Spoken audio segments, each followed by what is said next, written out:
자, 여러분 반갑습니다. 저는 경남대학교 경찰학과의 김창윤 교수라고 합니다.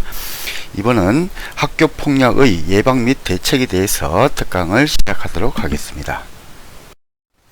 자, 먼저 학교폭력의 정의입니다. 도대체 학교폭력이 무엇이냐라고 물었을 때, 학교폭력이란 학교 내외에서 학생을 대상으로 상해, 협박, 감금, 폭행, 모욕, 약치, 유인, 성폭력, 명예훼손 등 신체뿐만 아니라 재산 또는 정신적으로 피해를 주는 행위를 말합니다.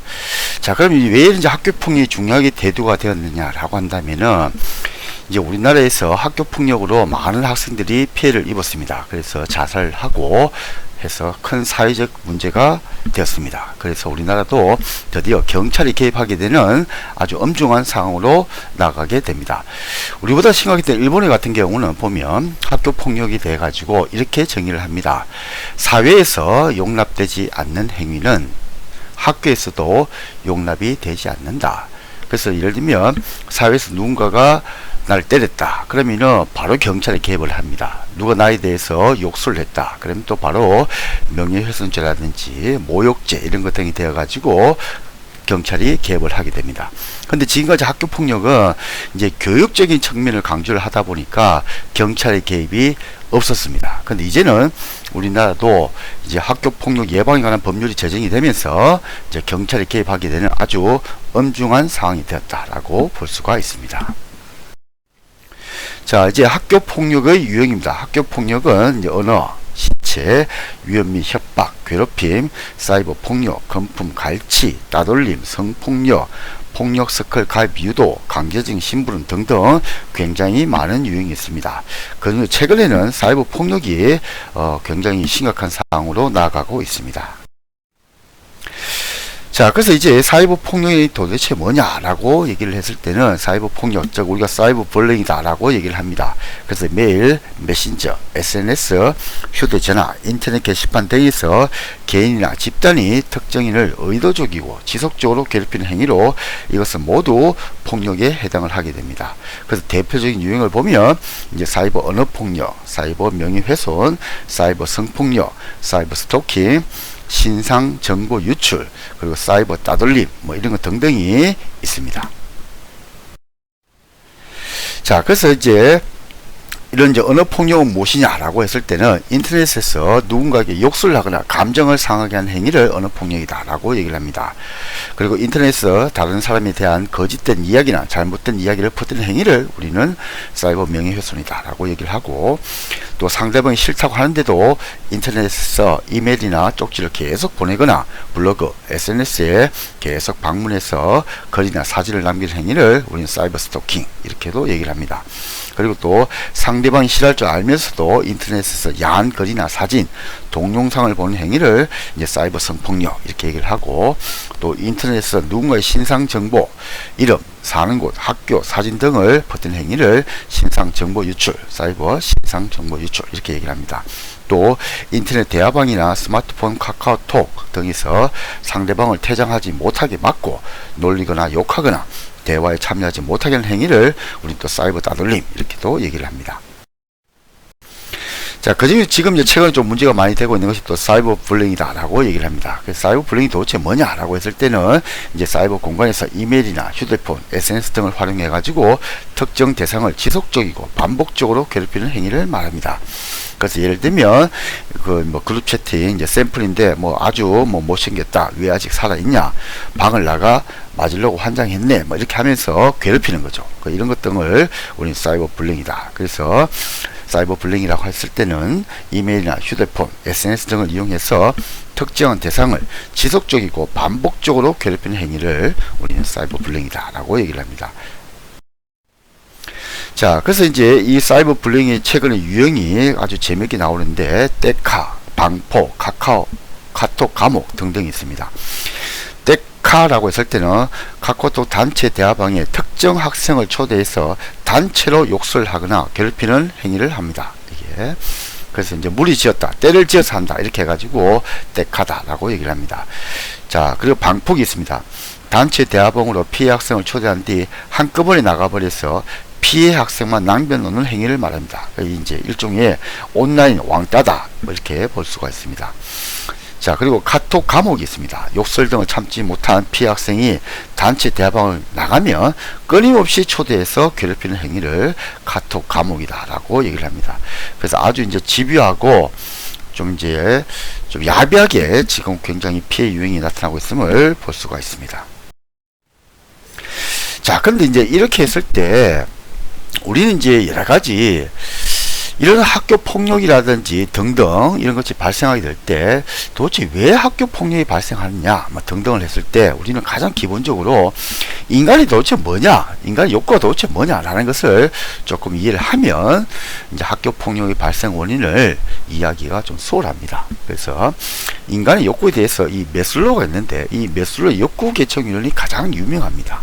그래서 메슬로우는 인간이라고 하는 것이 생리적 욕구, 그죠? 그래서 이제 피지컬 니즈라고 얘기를 합니다. 그리고 안전에 대한 욕구, 세이프티 니즈, 그죠? 그리고 소속과 사회적 욕구, 그래서 이제 러브죠, 러브, 그리고 소셜 니즈, 그리고 이제 존경에 대한 욕구가 있습니다, 그죠? 그래서 이제 셀프 에스팀이라고 합니다. 존경의 욕구. 그리고 최상단에 있는 욕구가 자아 실현의 욕구다라고 하는데 우리는 이걸 셀프 액츄얼라이제이션이다 라고 얘기를 합니다. 자, 그럼 이게 이제 뭐냐, 이 메슬로우는 인간의 욕구라고 하는 것이 가장 기본적으로 생리 욕구가 먼저 있다라고 얘기를 합니다. 그래서 의식주가 됩니다. 그래서 예를 들어 가지고 제가 회사에 취직을 못했다, 이게. 자, 그러면 누가 제게 와가지고 안전에 대한 욕구, 자, 선생님 이번에 보험에 가입하십시오 라고 했을 때, 제가 취업도 안 했는데 어떻게 보험에 가입하겠습니까, 그죠? 그래서 제가 의식주가 해결이 되어야지 이제 그럼 나도 이제 안전, 내가 이제 위험하면 사고 나면 어떡할까 두려우니까 이제 안전 욕구로 나아가게 된다는 거죠, 그죠? 자, 이제 보험도 가입하고 여러 가지 좀 안정적으로 좀 이렇습니다. 자, 그러고 나면 제가 예를 들면 동아리 활동이라든지, 그죠? 여러 가지 모임에 참여를 하고 싶다는 거예요. 그게 뭐냐? 러브, 소셜 니즈다, 그죠?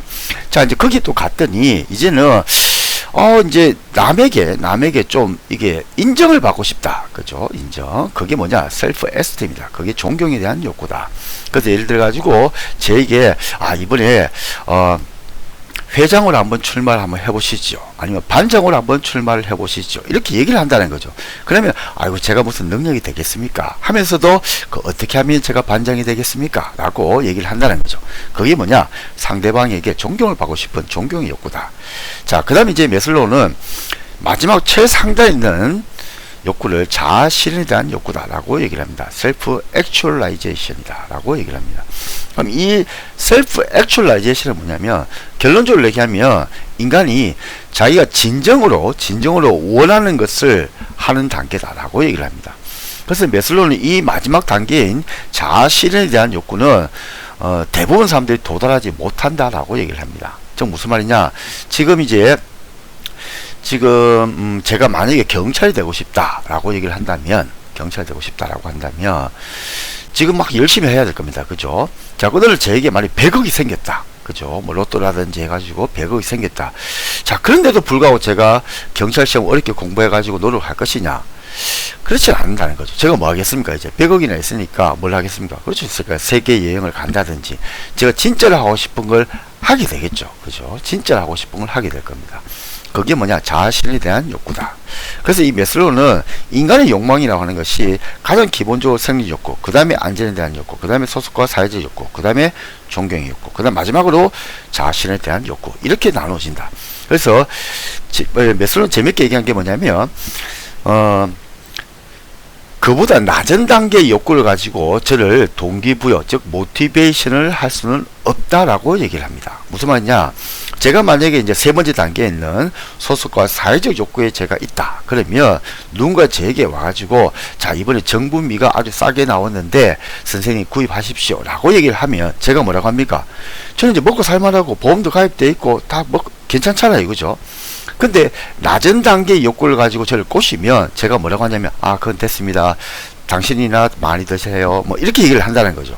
그럼 제가 이제 세 번째 단계에 있으니까 저를 꼬시려고 하면, 즉 저에게 동기부여, 모티베이션을 주려고 하면 그 다음 단계에 있는 존경의 욕구를 가지고 저를 꼬셔야 된다는 겁니다. 그럼 존경의 욕구는 뭡니까? 이번에 반장으로 한번 출마를 해보시죠.